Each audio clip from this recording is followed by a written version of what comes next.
Hey guys, it's Drew. Thank you for checking out the Sober Fix podcast, where we talk about addiction and living life sober, one day at a time. If you like what you hear, go ahead and follow us. And if you get some time, check out our Instagram page at the Sober Fix podcast, and also our YouTube and TikTok at the Sober Fix. Hope you enjoy the episode. What is up, everyone? Season 2, episode 19. I got a new mic. I went and got a new mixer. Changed out the old Yeti mic that I had. It sounded okay, but I feel like I'm making episodes enough and consistent enough, and it's a big enough passion of mine that I said, you know what? I'm going to get some new equipment. It's going to sound better. Have it sound a little bit more professional. I've always stated on here that I started with just my headphones. I was recording episodes on that and kind of learned along the way. And I just want to mention, you can leave comments on these episodes. I would love to hear from you guys how long you got sober. Don't forget to check out TikTok, Sober Fix Podcast. We are on Instagram, YouTube. Come check us out. You can always email me. My email is on each episode. I'd love to hear from you guys. Love to hear your recovery or sobriety story. I hope everyone is doing well. Today I'm going to talk about emotional sobriety. And I've always heard about emotional sobriety. I heard about it from the beginning when I first got sober. I would hear old timers in 12-step meetings talking about it. And in the beginning, I didn't really understand what that really was. And now at 4.5 years sober, I get it. And you hear a lot that when we start to drink to excess, or drink like an alcoholic, or use drugs as addicts use drugs, we start to stunt our emotional growth. And I don't know to what extent that is true. I have found in my own experience, though, it definitely happened with me because I started drinking and using and doing hard drugs at the age of 17. And that's an age when most people are developing. They are either in their last year of high school, typically, or they just finished high school and they're going into college. And I missed that whole development phase. I didn't go off to college. I started classes at a community college, but I was not, my focus at that time was getting high and escaping reality and partying and just experimenting with different stuff. It was not on maturity, emotional growth. I missed all of that. And fast forward, I'm getting sober at 30, 31 years old. All of a sudden, these emotions start flooding in, and I haven't felt anything like that in years. I mean, it was uncomfortable to feel happy. I remember being in rehab the last time that I went, and I had detoxed and had about 30 days sober, then going into 60 days sober. I was there for 90 days total. And I was starting to feel good that I had the substances out of my system. And I was starting to get some hope again because that overdose that led me into this rehab had really started to take away hope. And I think a lot of us run into that position. We have tried to get sober and continued to turn back to substances to cope with the way we feel emotionally when we are sober and to cope with the reality of all the wreckage that we've created, and kind of looking over at our past and saying, man, I am not living right. And I haven't been living right for years. And I don't feel good about it. And I don't really know what to do. I'm uncomfortable sober. My emotions are all over the place on a day-to-day basis, sometimes on an hourly basis. And I realize now that it took me time to start understanding the concept of emotional sobriety. putting the drugs and the alcohol down and now trying to figure out how do I navigate life on a day-to-day basis sober. Like my solution's gone. I can't have a rough day at work and just pick up a beer. I can't be going to meet up with friends and be under some kind of distress and think, well, at least I can drink tonight. That'll help me with how I'm feeling right now. I don't have that anymore. That's thrown out the window. I can't take pills. I can't do hard drugs. I can't turn to alcohol. I can't smoke weed throughout the day. What am I going to do? How am I going to navigate life and whatever comes at me now that I don't have my solution that I had for years? I found a little article here on emotional sobriety, and this is from a Dr. Anand, Anand. It says emotional sobriety is about freeing yourself from being controlled by your emotional state. No matter how happy or sad you get, you're able to cope. You will be able to cope with life on life's terms. If a person is struggling with addiction, they will misuse whatever harmful drug or behavior of habit to cope with whatever life brings them. I like this description because it doesn't say if someone's struggling with addiction, they will continue. It doesn't just say, oh, they'll just continue to use their harmful drug. It also mentions or their habits to cope with whatever life brings to them. And I think it is possible, and I know this for me from personal experience. It is possible for me to put the drugs and the alcohol down and still engage in sketchy behavior in order to cope with the way that I'm feeling emotionally.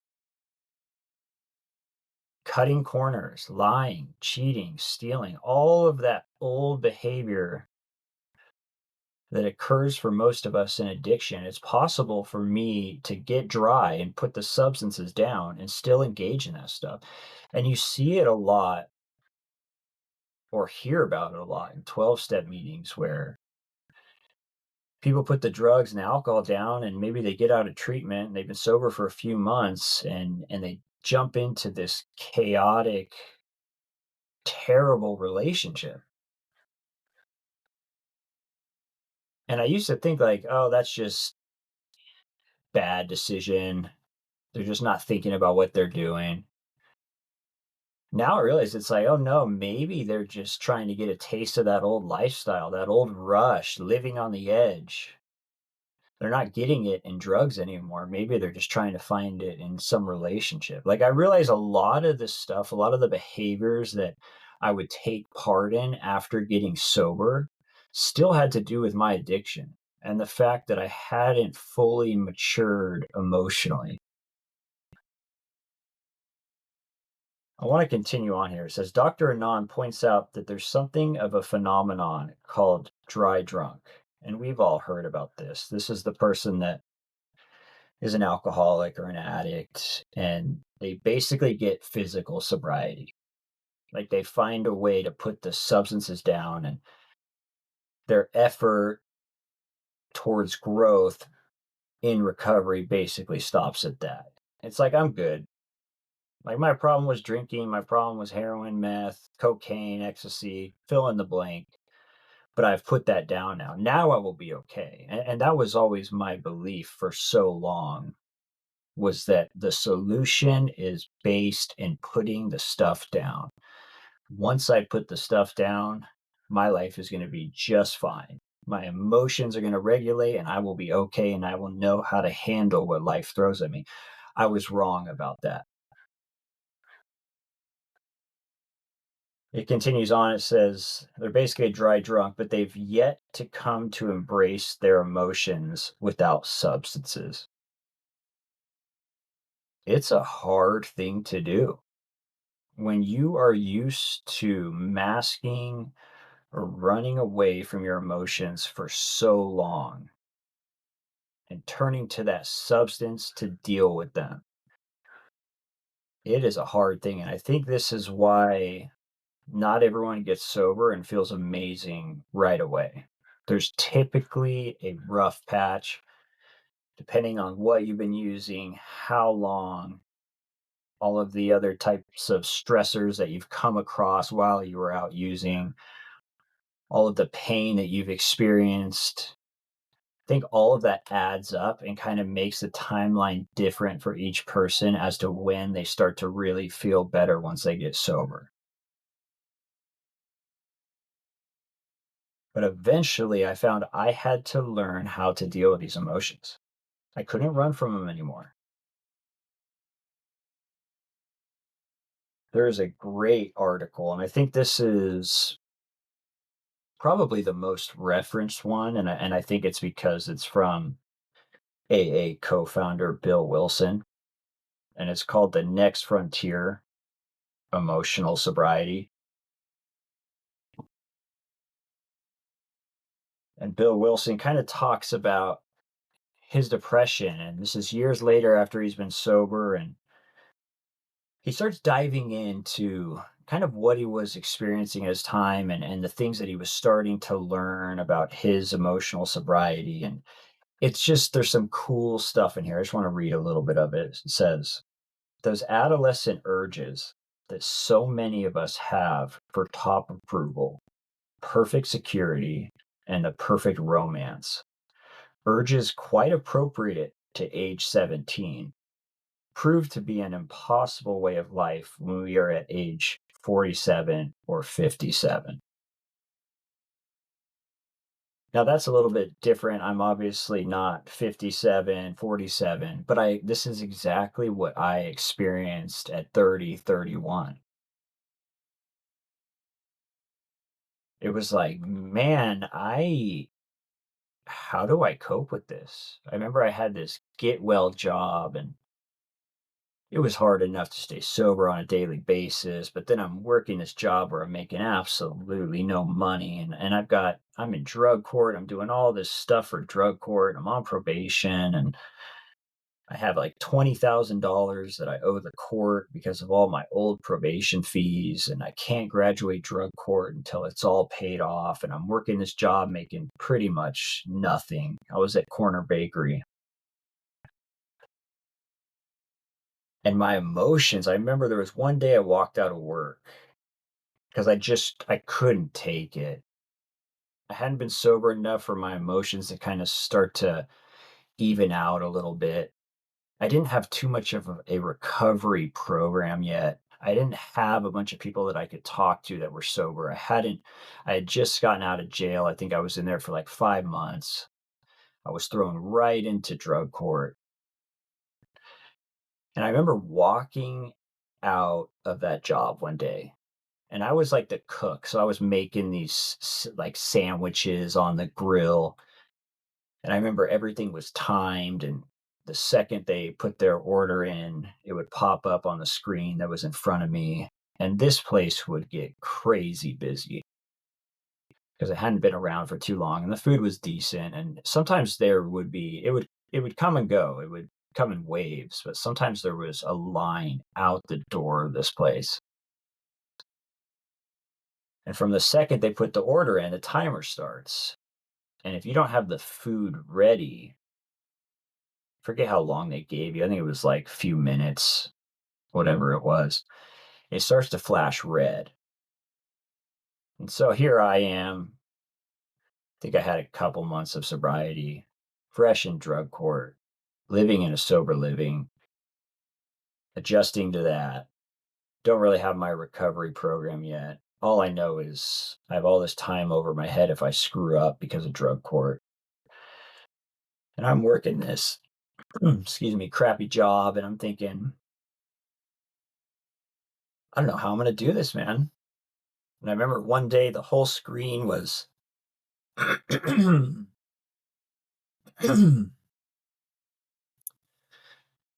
whole screen is flashing red, and it's starting to stress me out. And I can see the managers looking over at me, and they're like, dude, you better hurry up. And I'm going as fast as I can. And I remember at one point I just walked out of there. And I'm walking out of there and I'm walking away from the place. And I was just so overwhelmed. And I like felt like crying, but I just couldn't. And I think reality was just hitting me that look, I've signed for this drug court thing.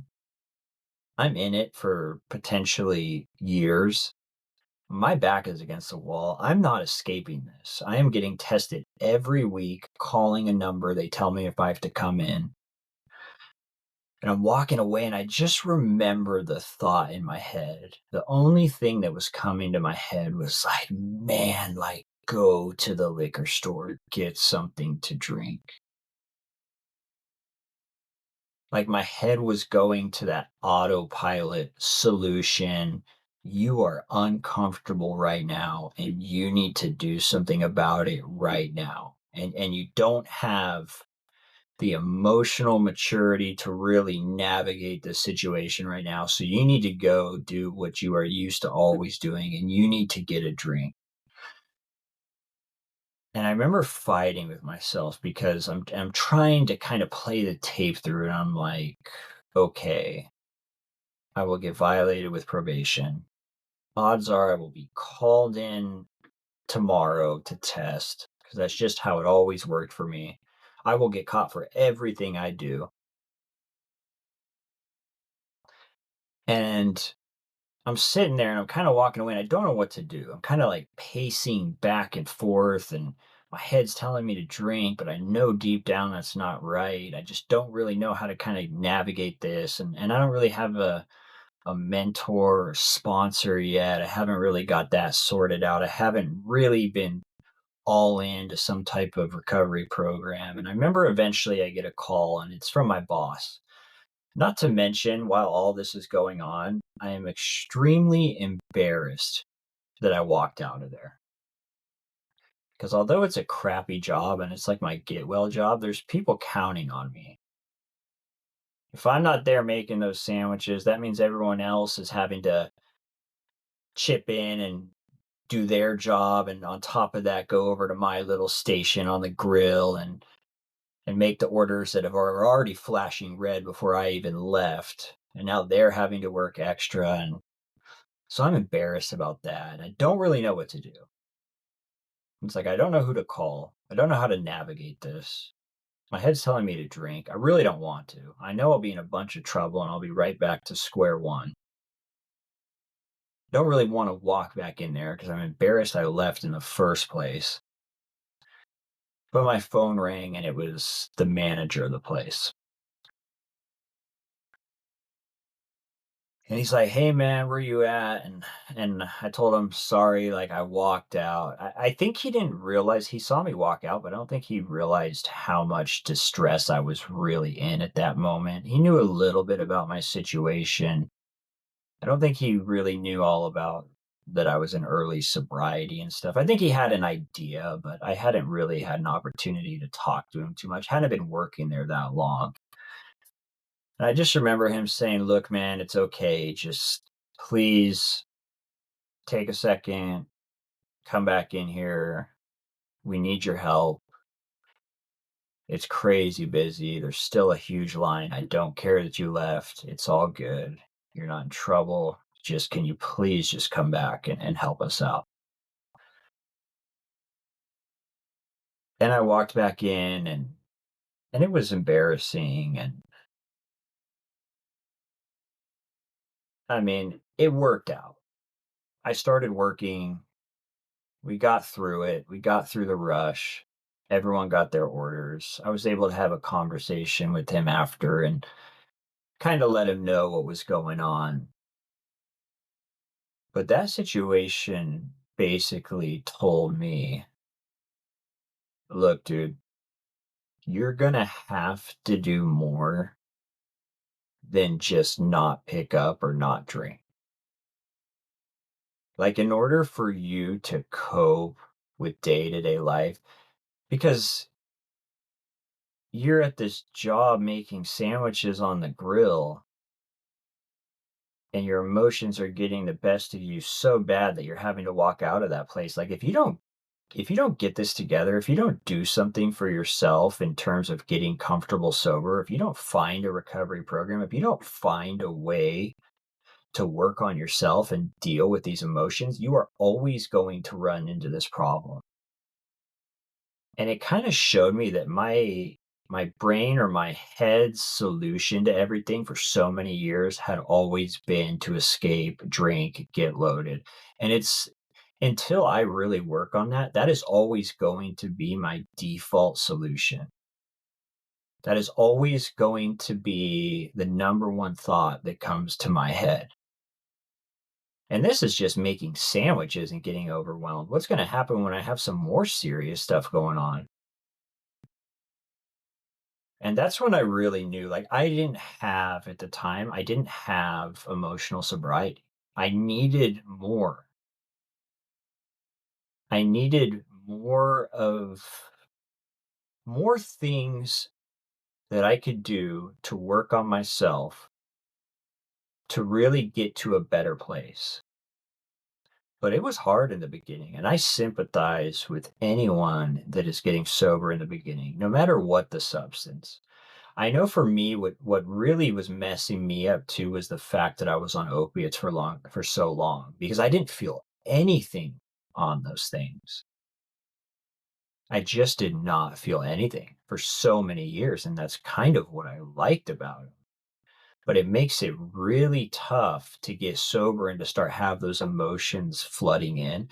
But I think it doesn't matter what the substance. I think if you're an addict, an alcoholic, you are going to go through something in early sobriety that is going to test you emotionally and will probably hint at the idea that, like, I need to start navigating some emotional sobriety and I need to kind of figure out how I can do that. I want to talk a little bit more about some of the stuff in this article by Bill Wilson. He says, suddenly I realized what the matter was. My basic flaw had always been dependence, almost absolute dependence on people or circumstances to supply me with prestige, security, and the like. Failing to get these things according to my perfectionist dreams and specifications, I had fought for them. And when defeat came, so did my depression. I love that he mentions dependence. I thought for a lot of years, I'm just dependent on drugs. That's all it is. I just like them. I like to have fun. I like the way they make me feel. I like how I can control and manipulate my emotions with them. I just love getting high. But as time kind of went on, I realized I was dependent on a lot more than just the substances. And I have to be careful as like a sober addict alcoholic now because I can get dependent on anything. And I think we really have to watch for that in early sobriety. I mean, I see people get in relationships in rehab and I see what happens because all of a sudden you go from focusing on bettering yourself and raising your hand and sharing about stuff and answering questions honestly while you're in the groups and really participating and trying to get some change in your life. And next thing you know, you're in a relationship and that's where the focus goes. I think we can get very dependent on other people. I think we can get very dependent on work. I think we can get dependent on food. Like there are so many things that we kind of have to watch out for. I think it's just dependence in general. And I think that's interesting that Bill realized that. And he says it kind of was the defeat in realizing he was dependent on so many things kind of led to his depression. And I found that for me too. It's like if I'm focusing on all this stuff besides staying sober, I will start to depend on it. And what starts to happen when I'm depending on things is my recovery starts to become less of a priority. And these things that I start to depend on, they don't ever keep me sober. So it's like I'm depending on something that one, I have no control over. I don't know how this relationship or whatever it is I'm depending on is going to end up. And I'm giving up the source of basically my happiness in life, which for me is sobriety and recovery, for this outside thing. And that's dangerous for me. He continues on, he says, "For my dependency meant demand, a demand for the possession and control of the people and the conditions surrounding me."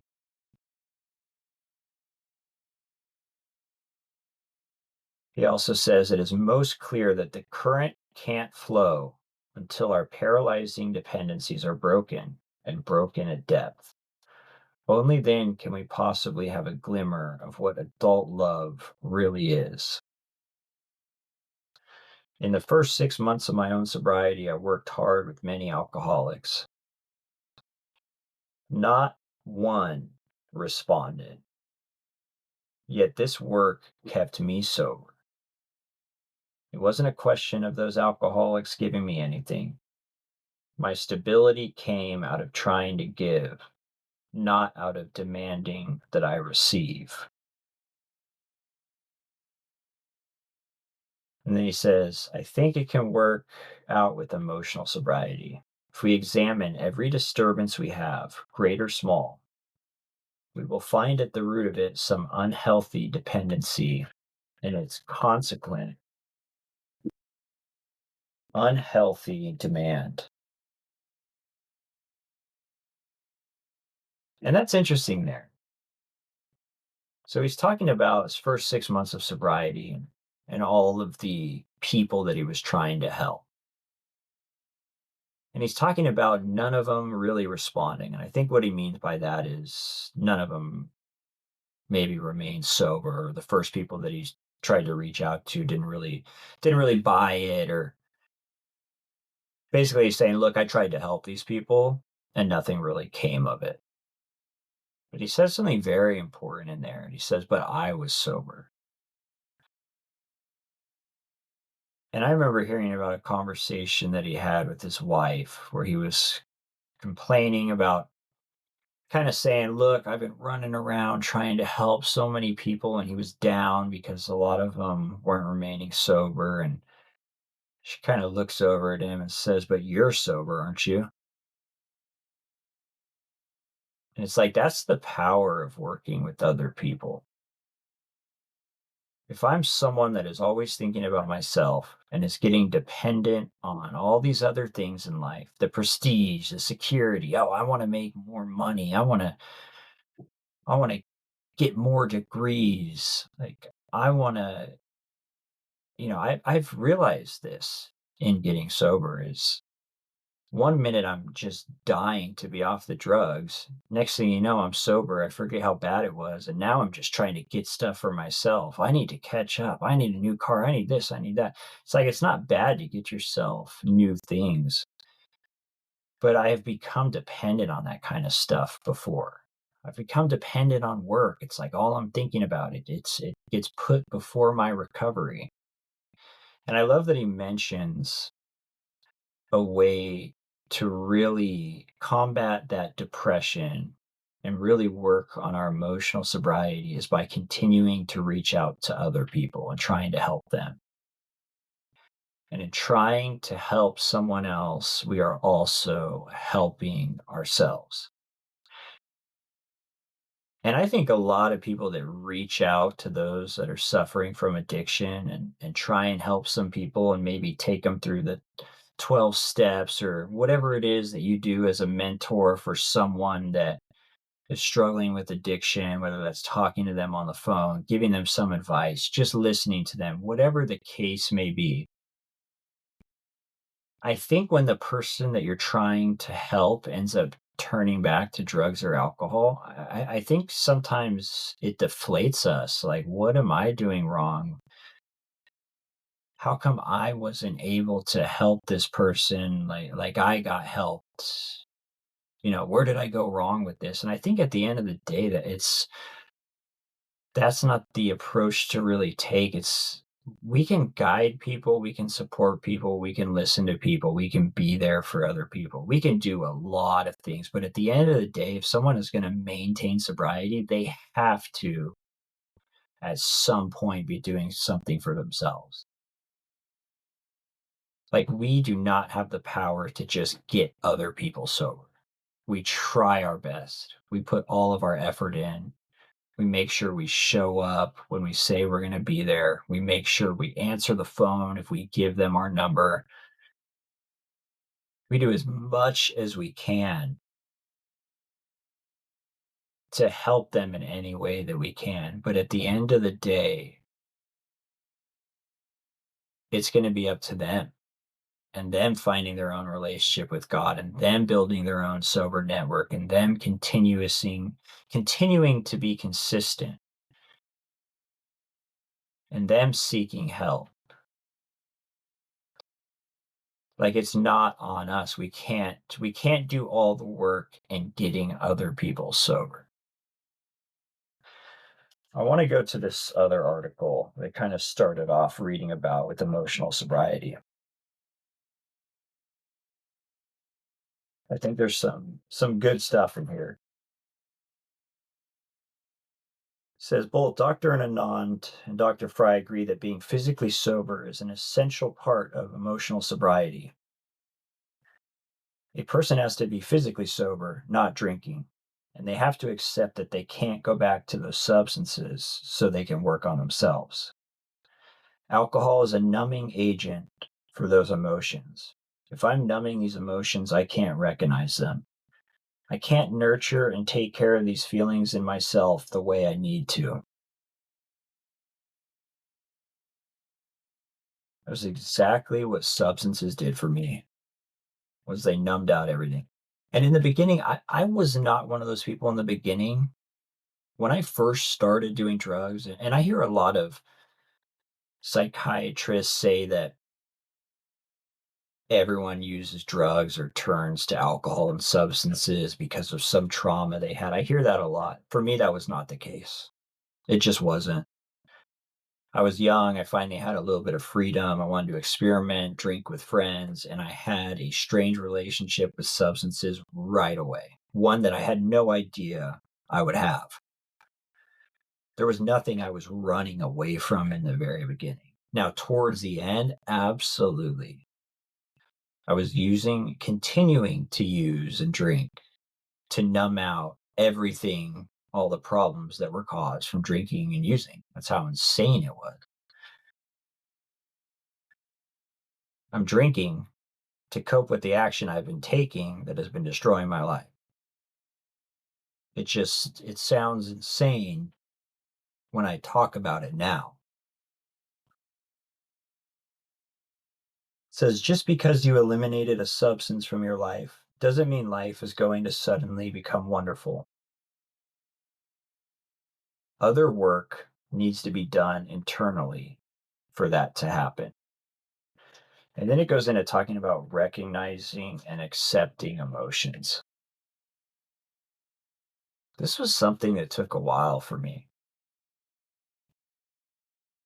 I thought that I always had to feel good all the time.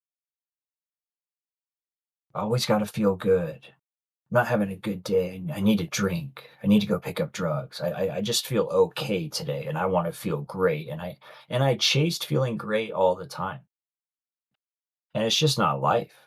And in sobriety, especially early sobriety, like the situation I talked about where I'm storming out of work, my emotions were all over the place and they were always at extremes. Like in addiction, I was either feeling absolutely amazing or completely down, suicidal, and feeling terrible and hating life. And some of the emotions that I have to accept today is just living in the middle. Just like, hey, you know what? Today's not the most amazing day in the world, but it's not the worst. And I don't feel that good today. And that's another thing too that I want to point out is A lot of us, when we get dry or when we get physically sober and we put the drinks and the drugs down, some of us feel better right away. I didn't, but some of us do. And so maybe you're early on in your first 30 days of rehab and you're feeling better than you ever expected to feel at that point. You're like, man, I feel great. And then your second month of sobriety starts. And the shininess of being sober is kind of worn off now. And you still got 2 months left in rehab. And all of a sudden, you're not feeling super amazing like you did when you first put the stuff down. Like reality is kind of setting in. You're realizing that you're not going to be able to drink with a lot of those old friends. You may not be able to hang out with some of the same people. You're going to have to change some things up. And all of a sudden, you're not feeling amazing anymore. You're not feeling absolutely terrible. You're just kind of somewhere in the middle, maybe a little bit low. And that for any normal person, they're used to that. But for me, as someone that doesn't have any emotional sobriety, feeling in the middle or a little bit low seems like a disaster because I'm someone who has always been chasing feeling amazing. And so it feels like a disaster. And that's, I think, when a lot of us can start to do weird things and make bad decisions in sobriety to kind of stir things up and give us kind of some of that, I don't want to say drama, but some of that like excitement that we got in addiction.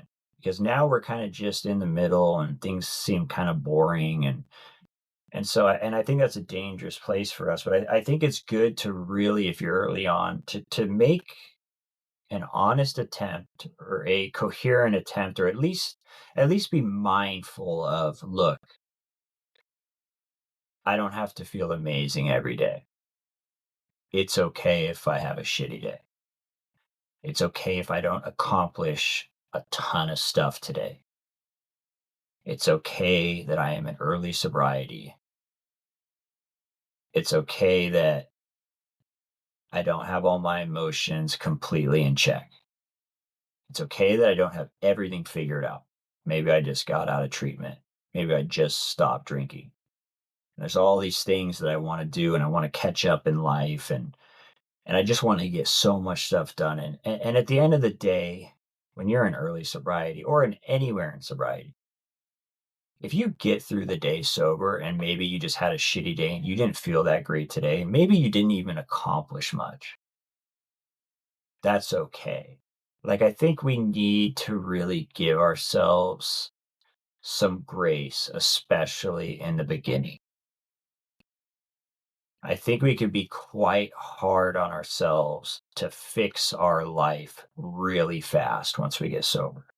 And I think that comes from this drive of, man, I've been messing up for years and now I just want to fix this really quick.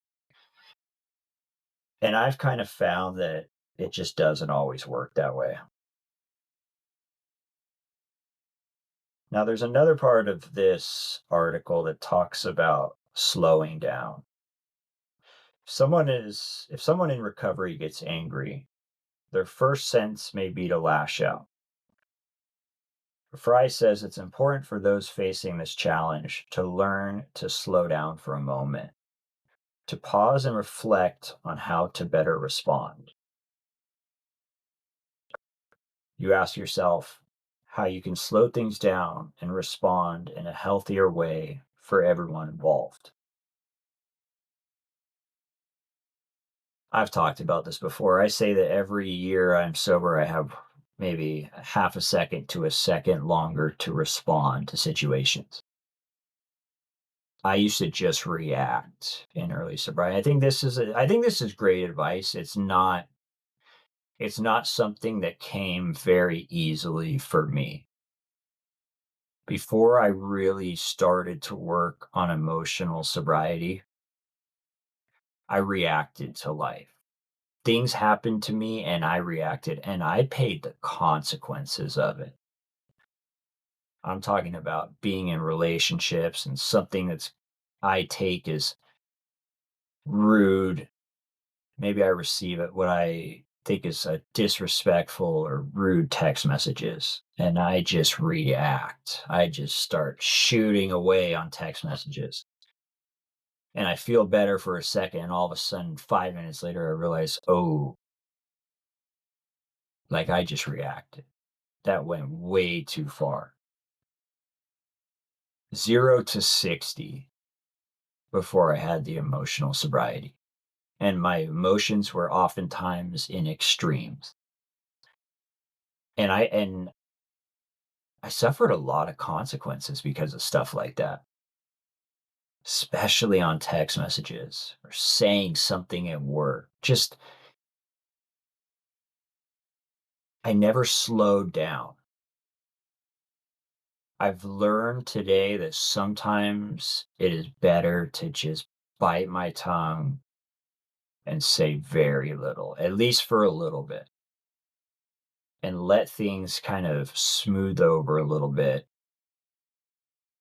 Sometimes, even if you're in a situation, taking a quick time out. So, look, like, let's talk about this in a little bit. But that takes time. But I think if we, I'm still working on it today. Like, this is not something that just came super quick for me. I've had to continue to be mindful of, look, don't just react to things. Things happen to you, take a second, think about it, process it. If you're busy doing something else, complete what you're doing first, come back to it. If an argument is kind of getting heated, look, like, little timeout, we'll come back to this. Because I used to get in a lot of trouble over just reacting to stuff. And that was because I didn't have much emotional sobriety. I had a hard time coping with those emotions as they came to me. But one thing that I want to say to those that are early on, if you just put the drugs and the alcohol down and you are in that kind of awkward state of the emotions flooding in, and you're thinking, I don't know if I could do this long term, just know that it gets better. Just know that you will continue to mature emotionally. And I don't think, like, when I started the hard drugs, I was 17. When I got sober, I was 30, 31. So you'd think, okay, is it going to take him 13, 14 years to get back to, 31 years of maturity? I would say no. I think the good news is, although a lot of us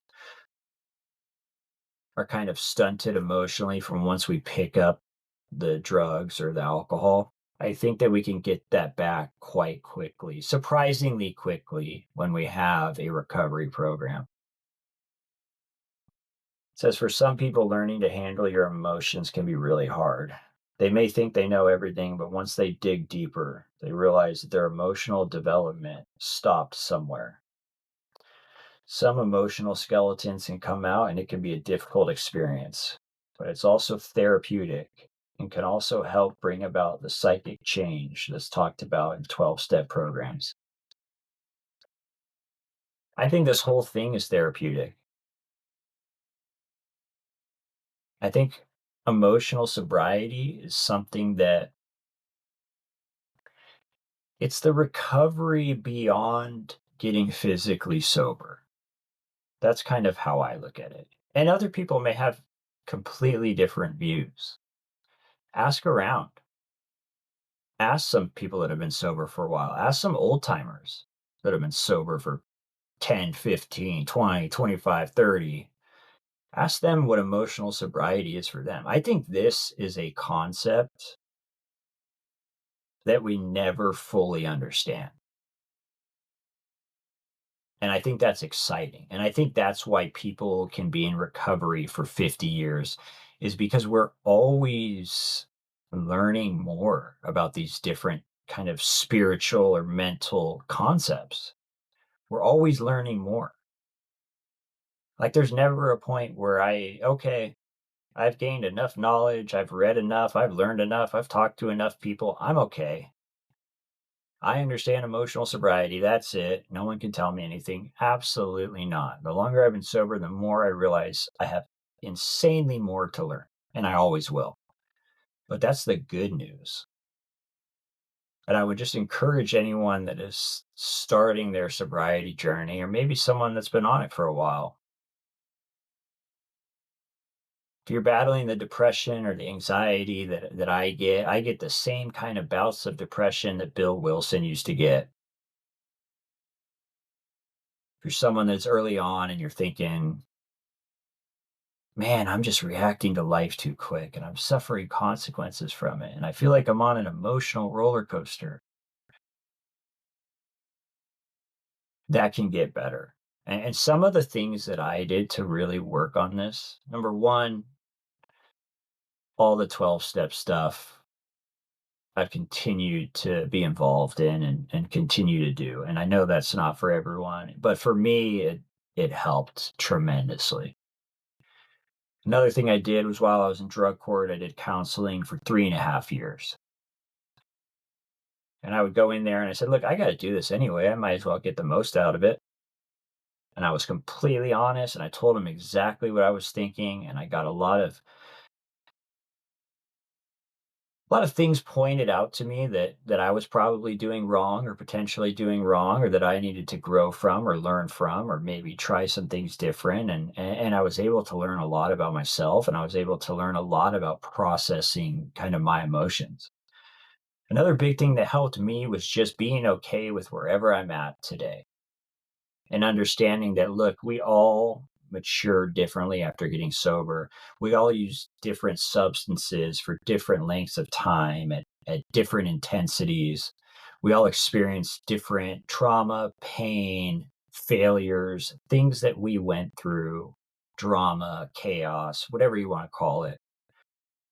We all started at different levels. We're all coming into recovery at different mental capacities and emotional capacities. I would say that it helped me by finally raising my hand and talking with people like Bill Wilson talked about in this article. It helped me by reaching out to new people. I found for me, there's been no better cure for my temporary depression and self pity resulting from me thinking about my past than working with new people. It is the cure when everything else doesn't work. Because I find if when I'm helping you, I am not stuck in the hell and misery of my past. And when I'm trying to help you, I am not stuck in ego, thinking about myself. And like Bill Wilson talked about, thinking about the security, the prestige, the wealth. How am I going to get more out of this life? When I'm working with someone else, they become the priority. And in the end, it helps me just as much, sometimes more. But I found that it helped to have a support group. It helped to have spiritual principles in my life. It helped to have some type of higher power, some type of energy, whatever you call it. It's different for everyone, but it helped to be attuned to some type of higher power. It helped to talk to people about where I was failing in emotional sobriety and opening up and telling people how I got things wrong or handled things wrong. It helped to get some advice from other people.